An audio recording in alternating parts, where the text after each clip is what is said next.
What's on, where, and when. It's the Talk of Nelson. NBS Talk Nelson. When I think about banking for life, I'm thinking about Sione and I'm thinking about our boys, and I'm thinking about our grandchildren and the support that they're providing them at their stage in their lives. And the NBS certainly is serious about that. The Mako Rugby Roundup. Welcome to the Mako Rugby Roundup, episode 26, coming to you from the Turf Hotel. And once again, thanks to Stan and the team. Don't forget to check out their Facebook page for everything that's going on this weekend. Not far to go till Get Bucked at the Turf. And there's a new deck out there happening as well. So it's going to be very interesting to find out what that's all about. But all the details will be on the Turf Hotel Facebook page. Welcome back, Les. Nice to see you, mate. Thank you. Sorry our guest can't be here today, but we'll fly solo, eh? Yeah, that's right. We're going to do that. We've big review week this week. So we're hoping to catch up with someone next week regarding a bit of a season summary, but also Well, that's fair. Yeah, Coach Gray Cornelius said he's not available this week, but he can come in next week. So Okay, we'll so have a final chat with him. Trying to lock him down to see how things went. But also we thought, geez, it might be quite interesting to talk to Paul Mulo. Is that Morlo? And so this is, Paul Will, you engaged him quite a while ago. Is that right? Yeah. Tell us about that story. Paul's a guy who was born in Nelson, hugely passionate Mako fan. And I first spotted him. He always responded to tweets that the Mako Twitter page made. So I got in touch with him and asked him, hey, I'm pretty busy. Do you mind becoming the new Twitter guy for the Mako? And he agreed to do that. And then from there, it evolved into him doing some stats work. And the union's statistician, in fact, lives in Auckland. He does it on a volunteer basis, but his data is outstanding. You've seen his reports. We were hoping to get him on the show, but he does have a work life, so he was having to catch up with rather a large client. But he said, look, I'll send you some information, and boy, did he. Yeah, I know. He's pretty comprehensive, isn't he? Yes, we'll talk some of those stats through. Yeah. But yeah, he was going to be our guest. Sorry he can't make it, but we'll crack on with the show. And we must say he often contributes towards the podcast as well, so we really appreciate his support, that's for sure. But let's look at the NBC quarterfinals, and geez, what a match on Friday. Otago 44, Waikato 41, and we did predict potentially it would get close to an upset because, well, we're calling it an upset because Otago has performed so well this season, but we knew that Waikato were coming in strong. They had some All Blacks in the pack, and many were predicting that they'd be too strong for Otago.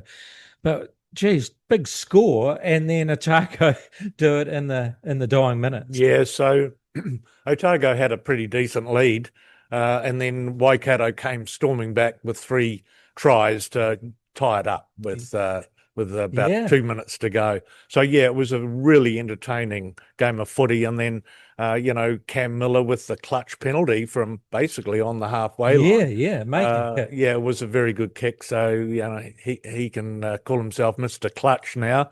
And I was rather pleased that Otago got through though, because they had been in very good form throughout the season. They'd only lost 2 games, so deserved I think in the end to get through that quarterfinal. And the crowd were pretty rapturous. Goldie's been talking it up, and of course Otago got a proud history, so it's going to be a huge weekend coming up for them.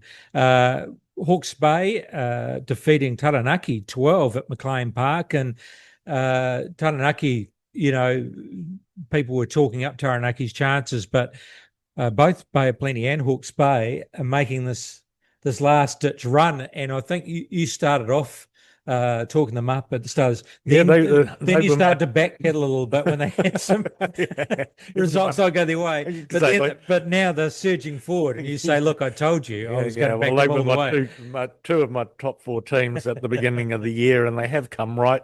Taranaki couldn't get a try, but had 3 disallowed, so it was a tough day for them.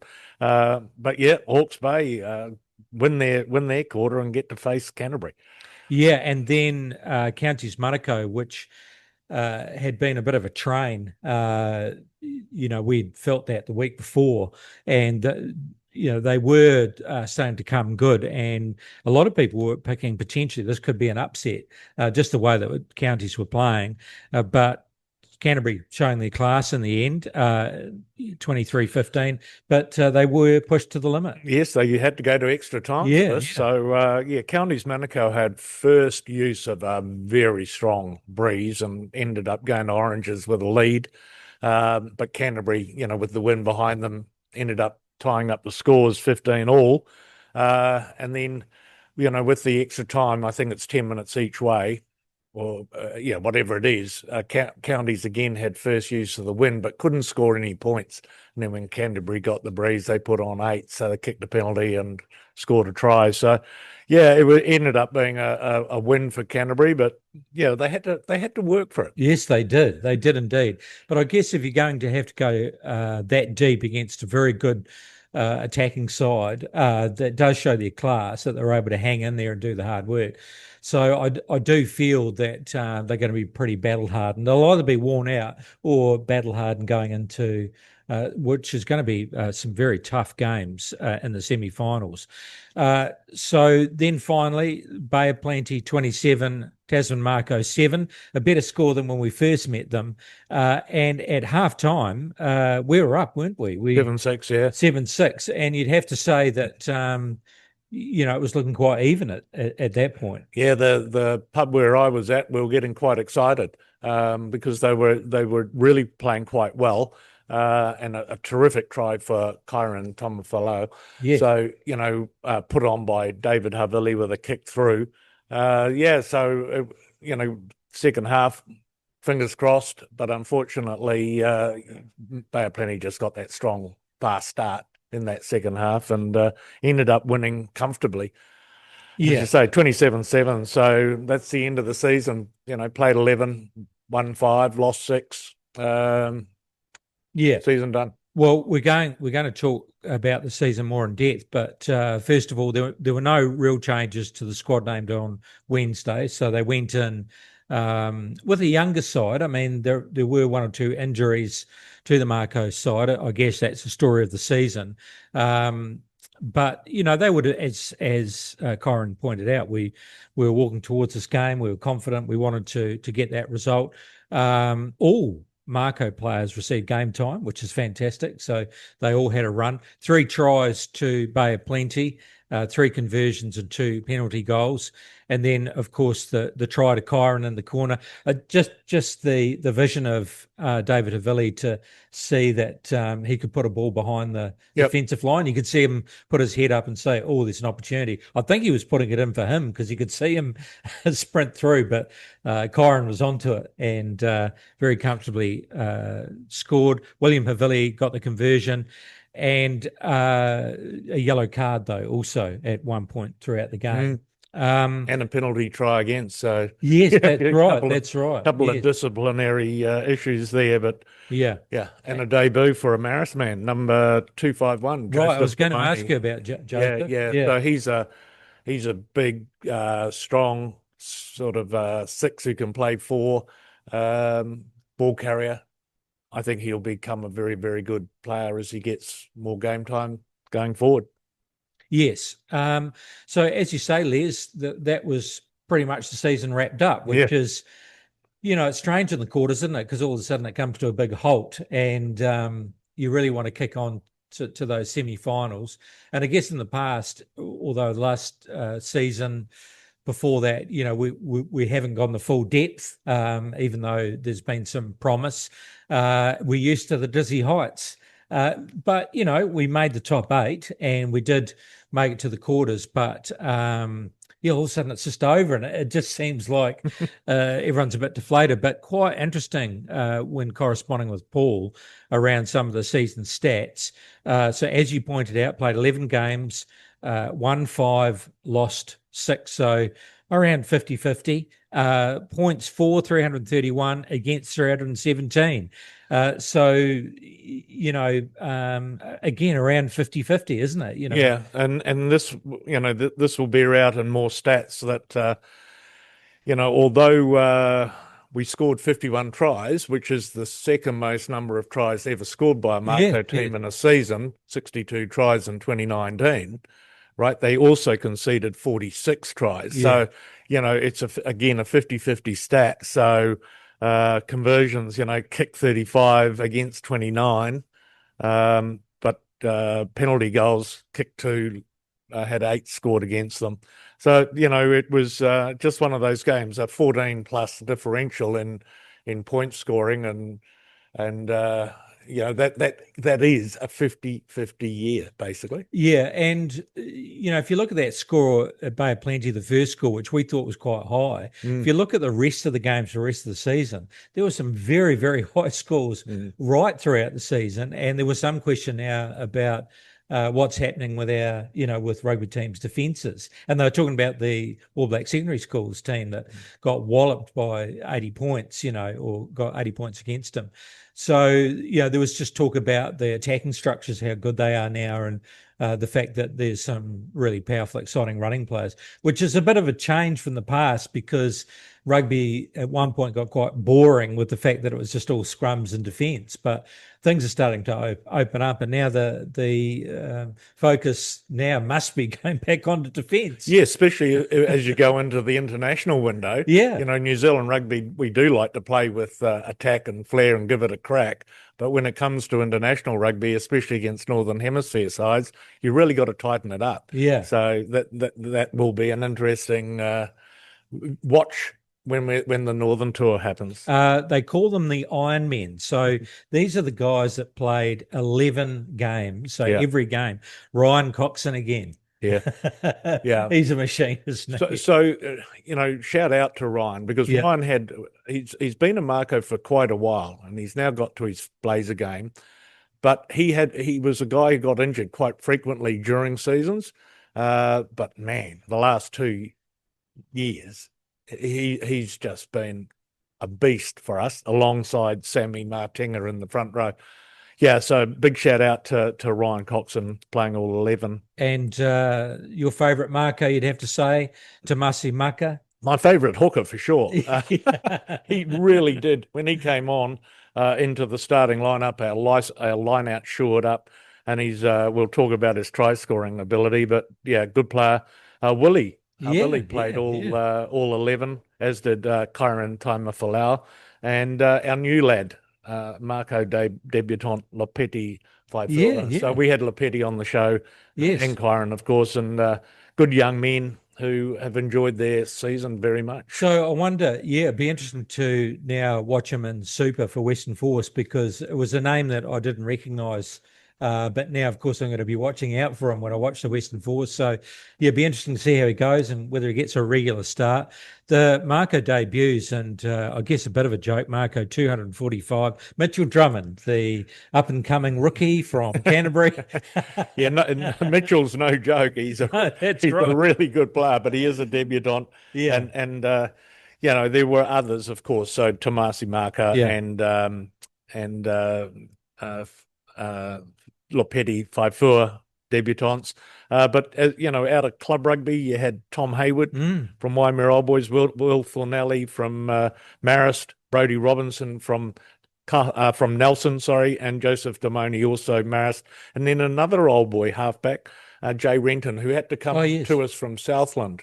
And, because we did have a shock with losing Finlay Christie, Noah Hotham to the All Blacks, and then losing Mitchell Drummond with a hammy, and all of a sudden, the stocks are depleted. They called in Jay Renton, and when Mitchell's hamstring finally went, Jay was the starter. So he was. Yeah, so they're the debutants, and good luck to them all for their careers, especially the young ones I'm talking about. Well, Will Thornelli, had a couple of runs there too, didn't he? Looked quite handy, didn't he? He ended up getting 5 games. Tom Hayward got about 3 games at prop. Brodie and Joseph got a game each. So, yeah. Top scorers for the season, well, it does make sense. Willie Havili, 75 points. didn't have it all his own way this season. Probably a better season last season, but still, he played every game and top point scorer, top try scorer, Tasman Mako. Yes. And he's not a winger. No, our hooker got 9. Scored 6 on the trot during the season. But he was just very, very good behind the maul. So yeah, and so 9 tries to him. Macca, Springer, 8 tries. Playing all of his games on the wing, I think that's where he's really suited. And Kyron getting 6. We talked about, the numbers and roughly 50-50. Well, it was 45% was the win rate. That's taking into account the quarterfinal, definitely. Yeah, it was average points scored 30 per game. I mean, that must be a similar story right across the teams that, a lot of points scored this year. Average points conceded, it was again, 28.8 per game. So again, it's basically 30, 29. Yeah, right? yeah, so yeah. that's quite that ties in with the closeness of all the points scoring stats. Try differential +5, so we did score more tries than conceded, but it was still 50-50. And tries per game, 4.6. How's that? That's a lot of tries, isn't it? Considering, in past rugby, often to get 1.5, 1.5 or 2.5, but there are tries galore this season, which I guess is why, people found the NPC really entertaining this year. All the commentary has been just how exciting it's been, and you could never really tell who was going to win, which is fantastic. Absolutely, it is an opportunity. The NPC is a development comp, and I guess we should applaud the coaches allowing their players to showcase their skills, and we certainly saw a lot of that. A lot of those tries, of course, came in that Southland game. Yeah. Well, no, yes, I know. Wasn't an amazing game? So some interesting facts. Sam Matanga holds the record for the most games for the Mako without scoring a try. That's 60, and came within a blade of grass of breaking it on Saturday, apparently. Yeah, 60 games without a meat pie. But, Sammy's a good worker. I like the way he plays, and he's durable. So that's a stat you don't really want. But no. I think it shows off his durability. 60 games for the Mako, I know, but not to have scored a try, mate. Boys, get him close. Yeah, that's right. Set him up. At least set him up. Tasman Mako set the record for tries in a consecutive game, 6 tries, as you mentioned. And David Havili scored 4 tries this season, moving to the top of the all-time Mako try list. Yeah. So 26 tries to David Havili in his career with us. Macca Springer's 4 tries versus North Harbour equals the record first set by Peter Playford in 2006, when Playford did it twice. Yeah, so Peter Playford's one of those guys who got brought into the original side from Australia, and he ended up scoring 11 tries and got 8 of them in 2 games.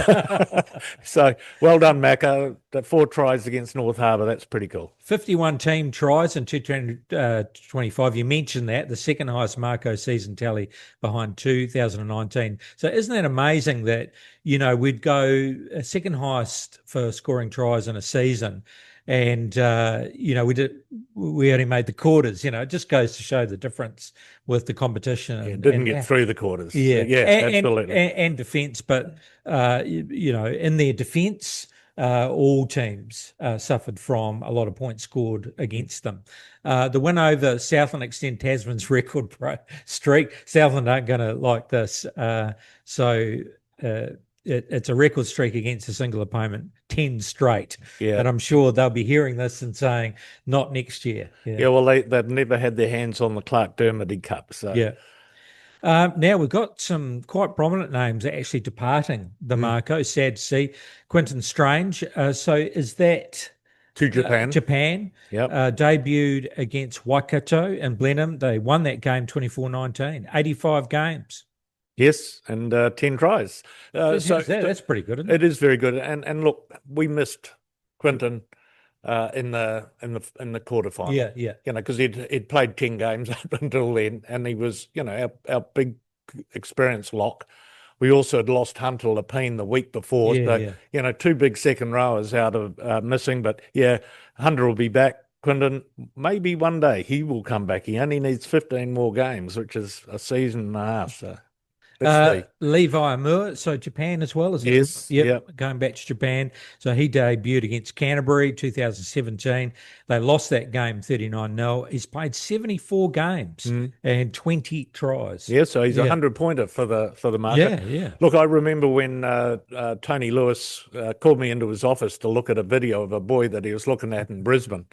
And he said, have we got any player like this? And it was Levi. And he was just so bullocking and strong. Yeah. So he came over, he played for Kaharangi, he played for Renwick from memory, and then became a Mako. And, you know, he too, blazed a Mako, 74 games.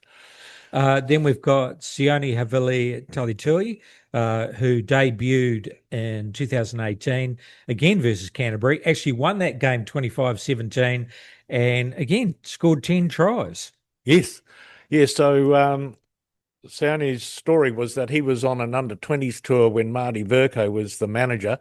We were looking for a flanker, so he came to us out of College Rifles and Auckland Rugby, but you know he's ended up playing 50+ games, and he's a Mako forever. That man. Yeah, that's right. Yeah, and then, geez, sad news for us because I don't know whether this means he won't be coming back or whether there will be a window for him to come back.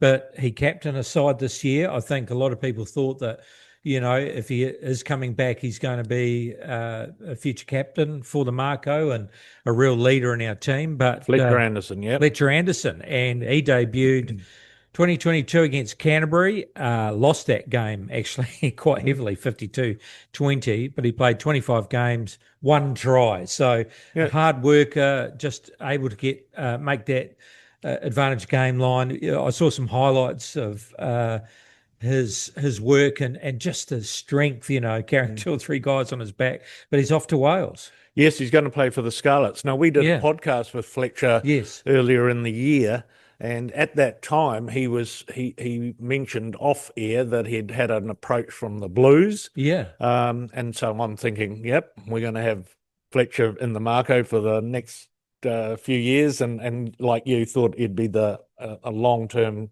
Mako captain. I think what happened was he got offered a year deal and Scarlets offered him 3. So he's taken that option up, of course, as he's wanted to do.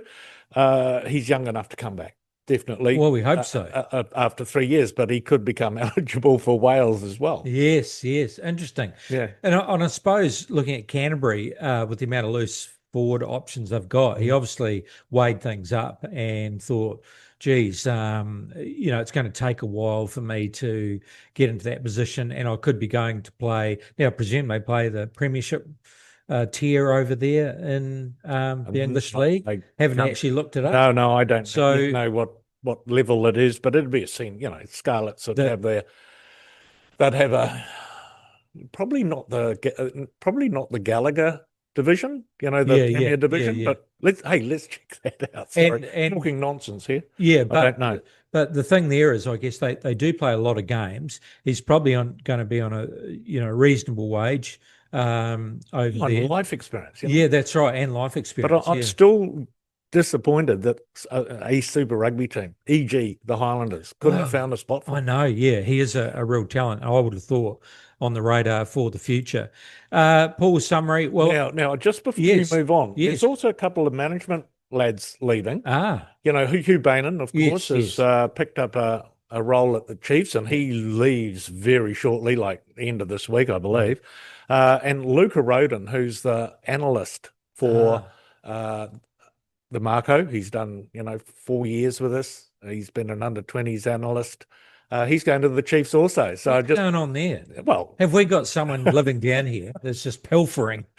Well, the management roles, and you do need good analysis, and Luca has become a legend. He's just really diligent. I rang him today to confirm that he in fact was going, and he said yes. And I said, will you play club rugby up there? He said, if we get a bye and I can get away, he said, I'll come down and I'll have a run for Waimea Old Boys. Oh, His heart's still in Tasman. yeah.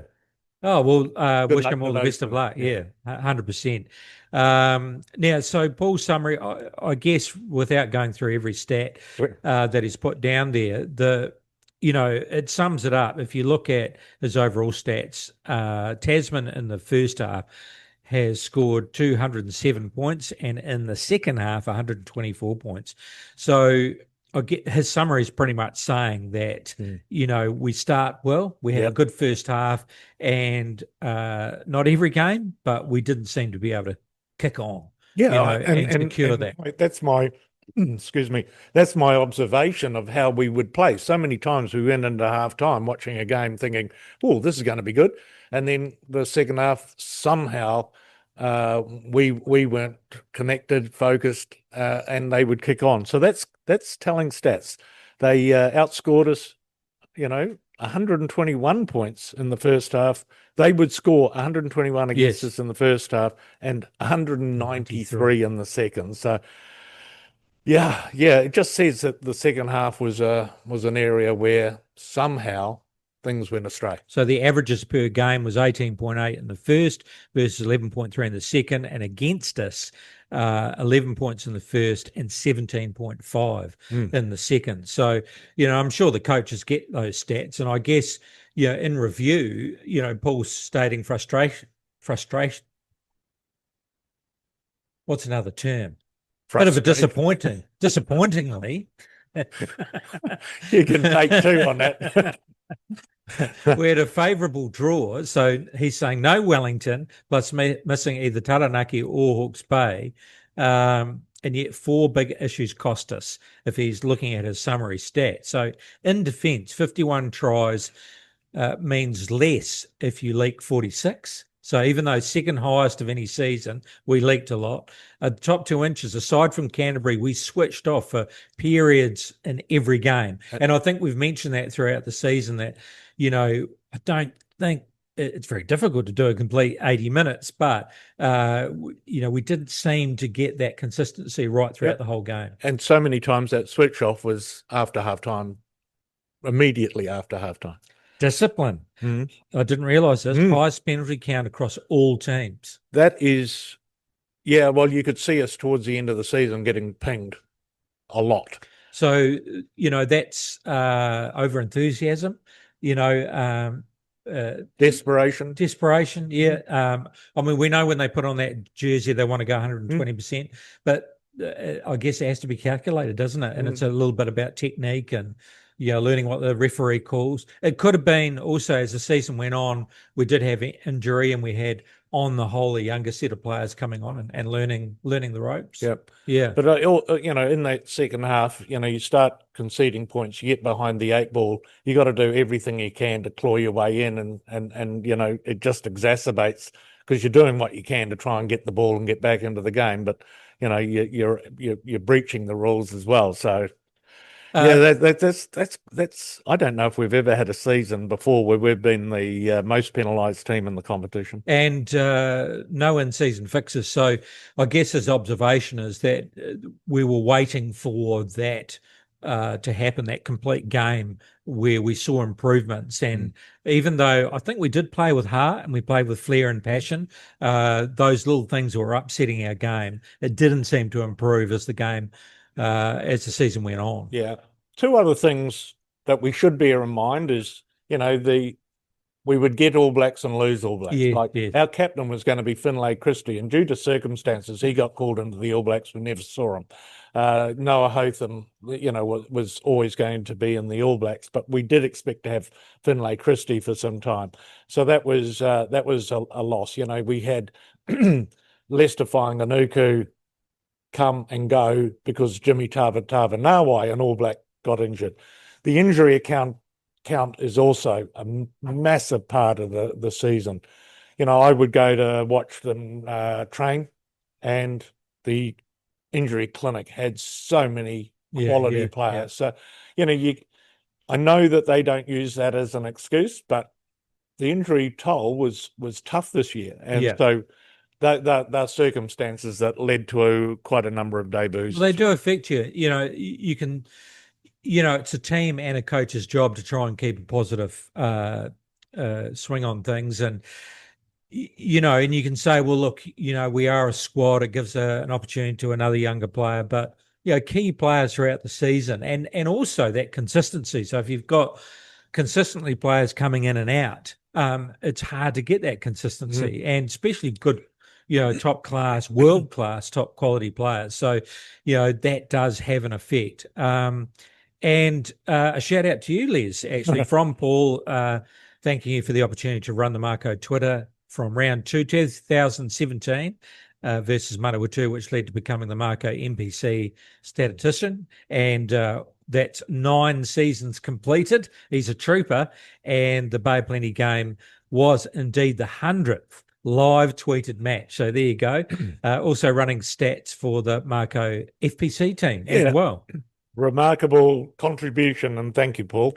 Mate, thank you very much, Paul, for that summary. Just, it's amazing how you've got perceptions of what you think's going on, and then the stats just highlight exactly what's going on. And without that, it must be a massive assistance to the whole management team about how that's going, and great insight for us as well about what's happening with the team. So video never lies. No, that's right. So. Yeah, and also my old mate Paul Bryden, when we were talking that other game, he always used to say the table never lies. And, scores against and for, that sums up your season. So what could have been is always the thing, isn't it? So thank you very much, Paul. And we do hope to get you on the show in the future, that's for sure. So picks for this weekend, Paul's done his pick. So he's going to say Bay of Plenty's going to upset Otago by 12 or under 12, and Canterbury to beat Hawke's Bay under 12 as well. Despite Otago's great season, Bay of Plenty will be too hungry after last year's extra time final loss. And who's going to argue with a man who knows the stats? So on that note, yes, Paul, yes, down here down here in the region, the Nelson Weekly run a tipping comp. Ah, right. And the top tipper so far is the sports journalist for the Nelson Weekly, Stephen Stewart, and he agrees with you. He's the only one in the tipping comp to tip Bay of Plenty to beat Otago. Well, there you go. I mean, it just shows where the one eyes are, isn't it? Yeah. My one eye is saying I want, and my big heart is saying I want Otago to win, so I'll tip them. Yeah, that's right, at home. Geez, it's going to be a mighty battle, because Bay of Plenty will go down there feeling pretty confident. They're a good, strong side. They've had their struggles this season, but, they've showed their class by storming back later in the season, which is what a class side does. They have their eye on the finals and they get that steam train rolling. However, geez, Otago are gutsy, aren't they? Yes, they are. And look, the crowd at Forsyth Bar will be a big advantage for them, and they know they can win at the clutch. So hey, it will be a very close game, and it will be very entertaining. Friday, 7:15 p.m. That's right. And isn't it great to have the semi-finals in the South Island? So that's at Forsyth Bar Stadium. And then at the Apollo Project Stadium, Canterbury taking on Hawke's Bay. Canterbury get another home game. Again, it's not going to be a run in the park. Did Canterbury have to go too deep against Counties Manukau? Did they take it out of them? And will Hawke's Bay, the travel, will they suffer because of that, going down to the slightly colder southern region? So Louis Chapman to start for Canterbury. He's back from his injury, got some time. He's playing very, very well. So are we picking Canterbury at home? Going to be too strong? Yeah, I am. Hawke's Bay, again, it'll be a great game. Close, but yeah. Imagine why don't you go to Hawke's Bay, mate? Well, actually, I will, because, I have a beef with the Canterbury guys coming up here in summer and stealing our camping grounds and, dating our ladies, Yes, they're always had that. They're always better looking than us. Your youth must have been traumatized, mate. So, okay, go the Magpies. All right, so very much looking forward to that. Now, the All Blacks Grand Slam Tour squad was announced. The tour opener is the Gallagher Cup. It's the rematch against Ireland in Chicago. That's going to be a massive. Geez, wouldn't it be great to be in Chicago? And wasn't it last time when the Red Sox won the World Series? The baseball team. They hadn't done it for 102 years. So Ireland upset the All Blacks for the first time ever, and the Red Sox won the World Series in Chicago. I think it was the Red Sox.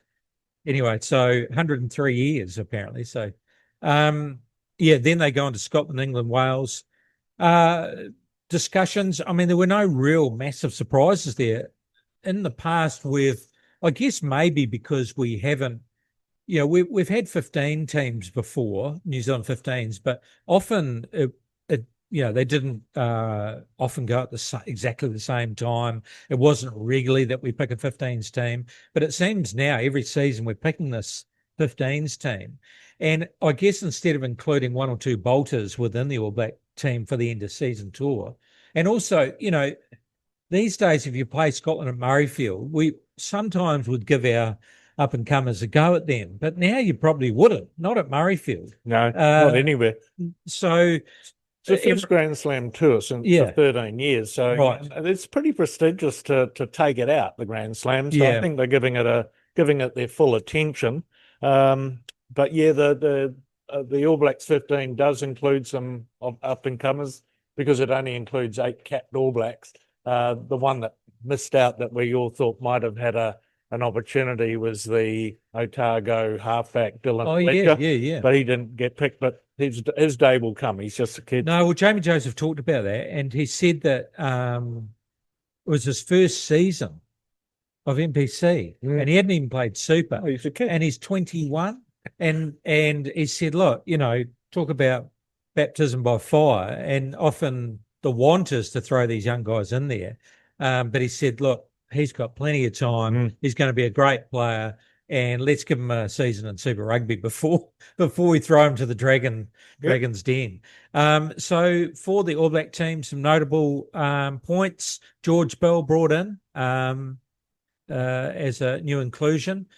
And the only uncapped player is Tavita Mafaleo. Yes, and he's been with them in the TRC squad, so he's been over to Aussie, and he's part of that front row mix that you need depth at. So look, I at the end of the day, I thought the lineup was, can I say predictable, or can I say conservative? Yeah. Right, there's no risk being taken with this squad. No.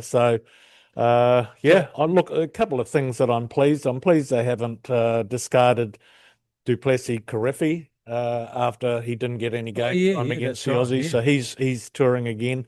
The back row stocks are pretty good.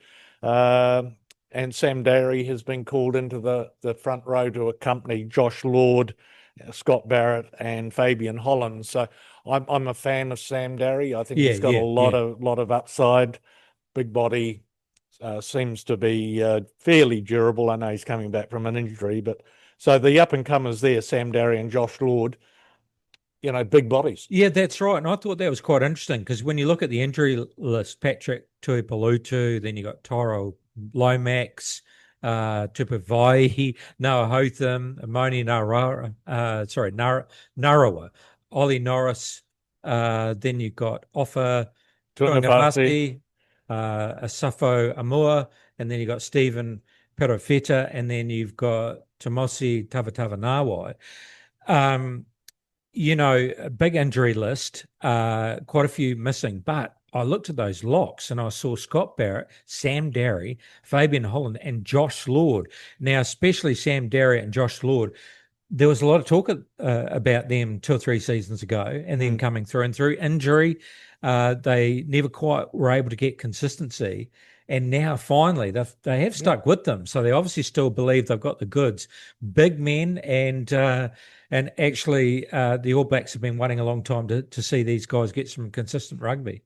Yep. So I thought that was quite exciting to see those two players in there. I am excited for the locks. I like the back row, and everything else is pretty predictable. And I think the reason for that, though, is commentary during the week is why so predictable. I think, again, because you got the 15 squad, the kind of in that vicinity, so they're able to pick players up if need be.